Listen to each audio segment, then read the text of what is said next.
Hello everyone and welcome to a new BLOOCK tutorial video. In this video I'm going to show you how to send records using our SDKs to BLOOCK. Basically we're going to build a little example of sending it using our JavaScript SDK.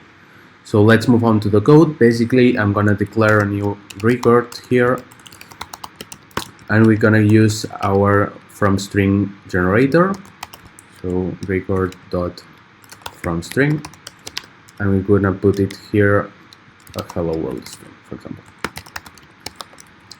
Now all you need to do is basically use our client.sendRecords function that basically all it takes is an argument of a records array. Basically what we will put here is a one item array using our record variable, and what this function returns is a promise of record receipts array that we're going to show right now what it's going to be. We're basically going to console log all this.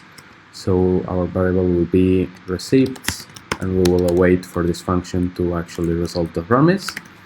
And we, as said, we're going to console log all this. Console.log the receipts variable. Here I'm going to execute all this. So basically what it actually does is communicating with our API to send the record and retrieving the result, which is basically this right here. Basically it has 4 parameters. The first one is the anchor, which is basically the block the identifier of the block where your record will be put in the BLOOCK platform. The second one is your user identifier in BLOOCK. The third one is actually the record, which is the hello world string representation.